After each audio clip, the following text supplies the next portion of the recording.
Assalamualaikum warahmatullahi wabarakatuh dan selamat pagi. Terima kasih atas kesempatan yang telah diberikan kepada saya. Pertama-tama saya ingin mengucapkan puji syukur kepada Tuhan Yang Maha Kuasa karena atas perkenanannya kita dapat berkumpul secara daring dalam keadaan yang sehat. Saya juga ingin mengucapkan banyak terima kasih kepada Bapak Rais SSI MSI selaku dosen pembimbing 1 saya, juga kepada Ibu Lilis Handayani SSI MSI selaku dosen pembimbing 2 saya, juga kepada Pak Iman Setiawan SSI MSI selaku dosen penguji saya. Pada kesempatan ini saya akan mempresentasikan hasil penelitian saya yang berjudul Peramalan Jumlah Aliran Uang Kertas Rupiah di Kawasan Timur Indonesia menggunakan regresi sirkular. Adapun daftar isi pada presentasi ini yang pertama pendahuluan, kedua tinjauan pustaka, ketiga metodologi penelitian, keempat hasil dan pembahasan, kelima penutup, dan yang keenam daftar pustaka. Bagian pertama yaitu pendahuluan. Pengertian uang secara luas merupakan alat yang dapat digunakan dalam melakukan pertukaran, baik barang maupun jasa dalam suatu wilayah tertentu. Dalam perekonomian, peranan uang sangat penting. Untuk itu, jumlah uang beredar perlu disesuaikan dengan kondisi perekonomian yang merupakan peran Bank Indonesia untuk melakukan tugas tersebut. Sebagai bank sentral, Bank Indonesia mempunyai tujuan tunggal, yaitu mencapai dan memelihara kestabilan nilai rupiah. Bank Indonesia juga menjadi satu-satunya lembaga yang memiliki hak untuk mengedarkan uang di Indonesia. Dalam dunia penelitian, ada jenis data lainnya, yaitu data berarah, salah satunya yaitu data sirkular, yang merupakan data yang diukur secara periodik dalam bentuk sudut atau berorientasi 2 dimensi yang bersatuan waktu atau derajat arah. Analisis statistika yang bertujuan untuk memodelkan hubungan sebab akibat antara perubahan bebas dengan perubahan respon adalah analisis regresi. Apabila terdapat salah satu perubahan bebas ataupun perubahan respon yang merupakan data sirkular, maka analisis regresi yang digunakan adalah analisis regresi sirkular. Penelitian terdahulu yang berkaitan dengan kasus dan juga metode pada penelitian ini, yang pertama oleh Imam Hidayat pada tahun 2016, kedua oleh Rohazim pada tahun 2016, ketiga oleh Jos Augusto Maria dan kawan-kawan pada tahun 2017. Pada penelitian ini mengangkat kasus jumlah aliran keluar uang kertas melalui kantor pusat Bank Indonesia dan kantor perwakilan dalam negeri Bank Indonesia pada 14 provinsi di wilayah kawasan timur Indonesia selama periode 2016 sampai 2018. Selanjutnya akan dilakukan analisis keterkaitan antara wilayah dengan jumlah aliran keluar uang kertas menggunakan analisis regresi sirkular. Rumusan masalah yang diangkat pada penelitian ini yang pertama, bagaimana model regresi sirkular pada data jumlah aliran keluar uang kertas rupiah di wilayah kawasan timur Indonesia periode 2016 sampai 2018. Yang kedua, bagaimana peramalan jumlah aliran keluar uang kertas rupiah di wilayah kawasan timur Indonesia periode 2019 sampai 2020 dengan menggunakan model regresi sirkular. Dengan tujuan penelitian yang pertama, memperoleh model regresi sirkular pada data jumlah aliran keluar uang kertas rupiah di wilayah kawasan timur Indonesia periode 2016 sampai 2018. Yang kedua, meramalkan jumlah aliran keluar uang kertas rupiah di wilayah kawasan timur Indonesia periode 2019 sampai 2020 dengan menggunakan model regresi sirkular. Manfaat yang diharapkan dari penelitian ini ada 3. Yang pertama, manfaatnya bagi penulis. Kedua, manfaatnya bagi program studi statistika. Yang ketiga, manfaatnya bagi instansi terkait dapat dilihat pada slide. Kemudian yang menjadi batasan masalah pada penelitian ini, yaitu data jumlah aliran keluar uang kertas di wilayah kawasan timur Indonesia periode 2016 sampai 2018 merupakan data yang sebaran populasinya sulit untuk diidentifikasi, sehingga dalam tulisan ini dibatasi untuk pengamatan di wilayah kawasan timur Indonesia berdasarkan pembagian satuan kerja pada laporan perekonomian Indonesia tahun 2018, sehingga wilayah dapat dijadikan sebagai perubahan bebas yang disusun secara alfabetis untuk setiap periodenya, dan jumlah aliran keluar uang kertas bertindak sebagai perubahan respon. Bagian kedua yaitu tinjauan pustaka. Tinjauan pustaka yang digunakan pada proses penulisan skripsi ini, yang pertama yaitu data sirkular, kemudian analisis sirkular, kemudian statistik deskriptif, uji asumsi klasik yang terdiri dari uji normalitas, heterokedastisitas, autokorelasi, dan multikolinearitas, kemudian analisis regresi sirkular, kemudian estimasi parameter, kemudian uji goodness of fit yang terdiri dari koefisien determinasi dan uji simulan atau uji F, kemudian peramalan, dan yang terakhir yaitu uang kertas. Kerangka pikir pada penelitian ini dimulai dari input data, kemudian masuk dalam proses membuat analisis statistik deskriptif, hingga diperoleh output berupa data peramalan. Bagian ketiga yaitu metode penelitian. Adapun yang menjadi lokasi penelitian yaitu Bank Indonesia yang berada di masing-masing kawasan wilayah timur Indonesia yang terdaftar pada Laporan Perekonomian Indonesia tahun 2018. Tempat penelitian yang digunakan pada penelitian ini yaitu Laboratorium Statistika Terapan, Program Studi Statistika, Fakultas Matematika dan Ilmu Pengetahuan Alam, Universitas Tadulako.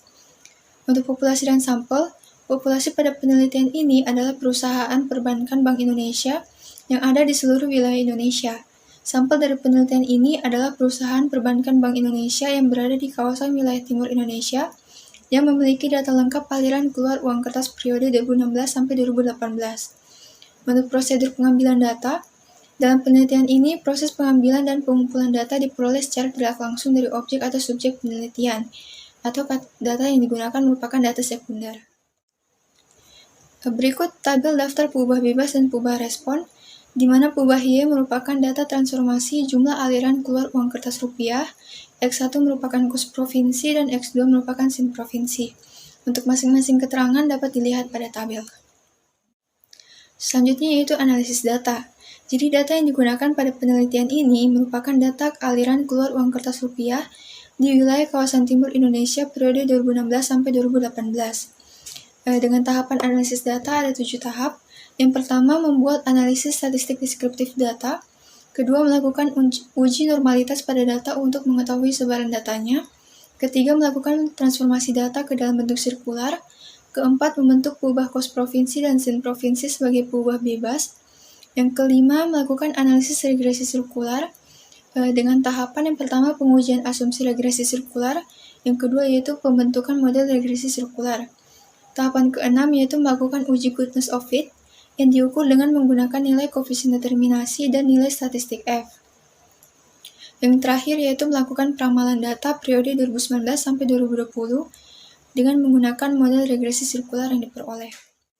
Bagian keempat yaitu hasil dan pembahasan.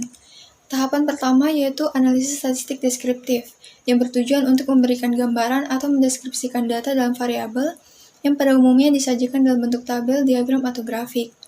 Adapun hasil analisis statistik deskriptif menggunakan tabulasi data dilihat dari nilai minimum, maksimum, min, dan standar deviasi. Jadi berdasarkan pada hasil analisis statistik deskriptif, dapat disimpulkan bahwa rata-rata jumlah aliran keluar uang kertas rupiah mengalami peningkatan untuk setiap tahunnya, dari tahun 2016 sampai tahun 2018, dengan periode yang memiliki nilai rata-rata tertinggi yaitu pada tahun 2018, sementara periode dengan nilai rata-rata terendah yaitu pada tahun 2016. Jadi selain menggunakan tabulasi data jumlah aliran keluar uang kertas rupiah dapat divisualisasikan dengan menggunakan diagram mawar. Jadi berdasarkan pada gambar 1, dapat dilihat bahwa wilayah kawasan timur Indonesia yang memiliki jumlah aliran keluar uang kertas tertinggi pada tahun 2016 adalah Provinsi Bali sebesar 18.139,6 miliar rupiah, dan wilayah dengan jumlah aliran keluar uang kertas yang terendah adalah Provinsi Maluku Utara sebesar 2.246,5 miliar rupiah. Selanjutnya berdasarkan pada gambar 2, dapat disimpulkan bahwa pada tahun 2017, wilayah kawasan timur Indonesia yang memiliki jumlah aliran keluar uang kertas tertinggi adalah Provinsi Bali sebesar 17.821,7 miliar rupiah, sedangkan wilayah dengan jumlah aliran keluar uang kertas yang terendah adalah Provinsi Maluku Utara sebesar 2.752,2 miliar rupiah. Selanjutnya berdasarkan pada gambar 3 dapat disimpulkan bahwa pada tahun 2018 wilayah kawasan timur Indonesia yang memiliki jumlah aliran keluar uang kertas tertinggi masih diraih oleh Provinsi Bali sebesar 20.434 miliar rupiah, dan wilayah dengan jumlah aliran keluar uang kertas yang terendah adalah Provinsi Maluku sebesar 2.678 miliar rupiah. Tahapan selanjutnya yaitu transformasi data. Penentuan mengenai apakah suatu data linear perlu ditransformasi menjadi data sirkular atau tidak dapat dilihat dari distribusi data pengamatannya. Jika data pengamatan tidak berdistribusi normal, maka perlu dilakukan penanganan data, salah satunya dengan melakukan transformasi data. Jadi pengujian normalitas pada data pengamatan dapat dilakukan dengan melihat visualisasi data menggunakan normal ggplot dan juga dengan melakukan uji statistik menggunakan Kolmogorov-Smirnov test. Jadi berdasarkan pada visualisasi data menggunakan normal Kiki-plot, dapat dilihat bahwa distribusi data jumlah aliran keluar uang kertas rupiah tidak mengikuti distribusi normal, dikarenakan titik-titik data pengamatan tidak menyebar mengikuti garis referensinya. Selain itu dilakukan uji dengan menggunakan Kolmogorov-Smirnov test dengan hipotesis sebagai berikut, di mana didapatkan bahwa nilai p-value kurang dari nilai alfa 0,05, sehingga hipotesis menolak H0.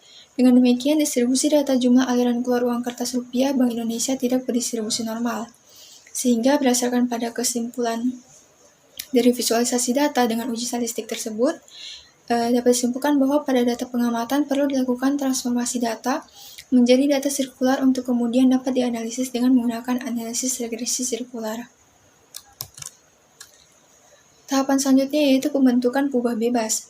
Pembentukan kubah bebas dilakukan dengan menggunakan fungsi trigonometri sinus dan kosinus terhadap variabel wilayah yang terdiri dari nama-nama 14 provinsi di wilayah kawasan timur Indonesia yang berulang sebanyak 3 periode. Dengan rumus cos provinsi sama dengan cos theta, sin provinsi sama dengan sin theta, di mana nilai theta merupakan hasil perkalian antara hasil konversi data wilayah dari bentuk kategorik menjadi bentuk numerik dengan nilai 2 kali pi per 42. Tahapan selanjutnya yaitu uji asumsi klasik. Untuk memeriksa apakah model dapat dikatakan valid sebagai alat penduga atau tidak, yang terdiri dari 4 uji asumsi.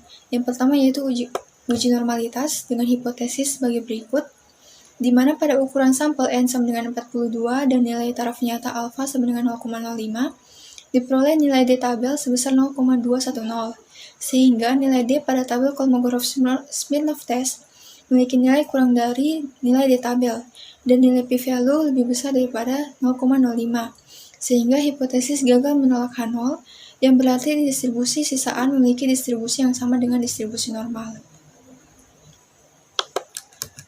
Uji selanjutnya yaitu uji heterokaristisitas dengan hipotesis sebagai berikut, di mana dengan nilai alfa sama dengan 0,05 dan K sama dengan 14, diperoleh nilai chi-square tabel sebesar 22,362, di mana nilai chi-square pada tabel Bartlett Test of Homogeneity of Variances memiliki nilai yang lebih kecil daripada nilai chi-square tabelnya, dan nilai p-value lebih besar daripada 0,05, sehingga dapat disimpulkan bahwa hipotesis gagal menolak H0, yang berarti bahwa ragam sisaan homogen. Uji selanjutnya yaitu uji autokorelasi dengan hipotesis sebagai berikut, di mana dengan nilai taraf nyata sebesar 0,05, N sama dengan 42 dan K sama dengan 2, diperoleh nilai DL dan DU berturut-turut sebesar 1,407 dan 1,606. Dapat dilihat bahwa nilai DW pada tabel Durbin-Watson test memiliki nilai yang lebih besar daripada nilai DU, atau nilai DW lebih kecil daripada 4 kurang DU, sehingga hipotesis H0 diterima, artinya tidak terdapat autokorelasi atau sisaan saling bebas. Uji selanjutnya yaitu uji multikolinearitas dengan hipotesis sebagai berikut, di mana berdasarkan pada tabel pengujian asumsi multikolinearitas, diperoleh nilai VIF untuk masing-masing kubah bebas sebesar 2,708, di mana nilai VIF kurang dari 10.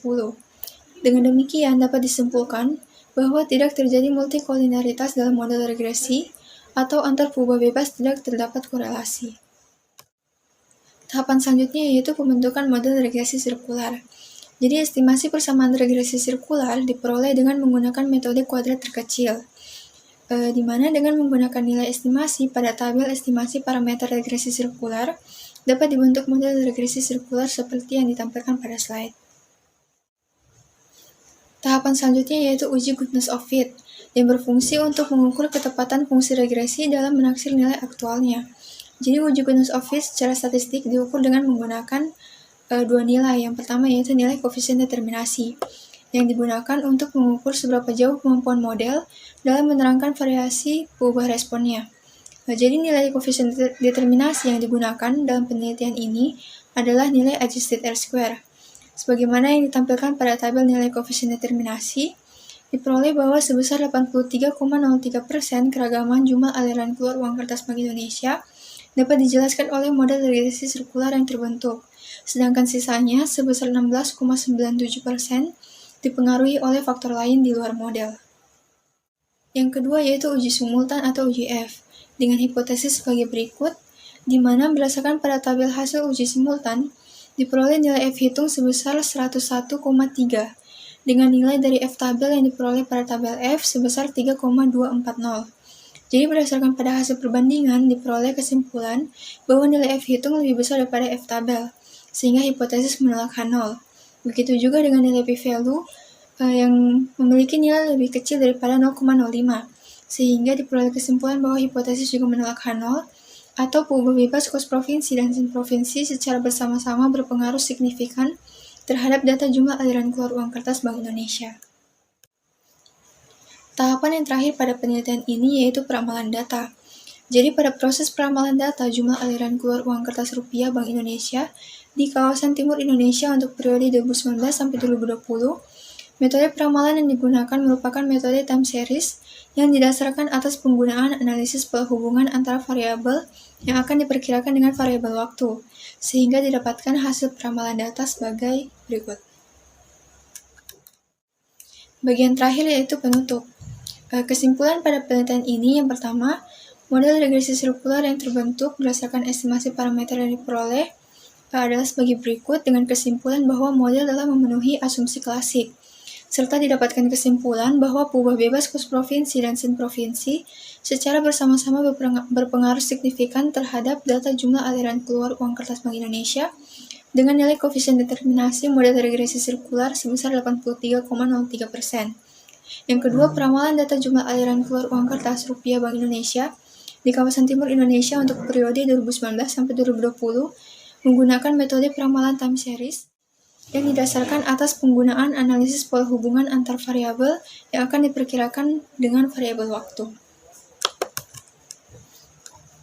Adapun saran untuk penelitian selanjutnya, perlu diadakan penyempurnaan model regresi yang digunakan dalam peramalan jumlah aliran keluar uang kertas rupiah Bank Indonesia dengan melakukan penambahan perubahan bebas agar menghasilkan pendugaan yang lebih baik.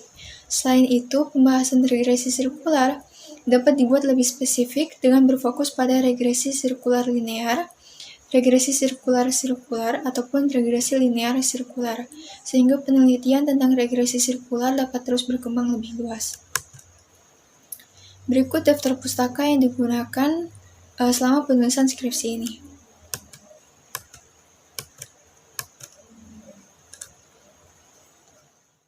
Baiklah, sekian presentasi hasil penelitian saya. Untuk kurang lebihnya saya mohon maaf. Saya tutup. Wassalamualaikum warahmatullahi wabarakatuh dan selamat pagi.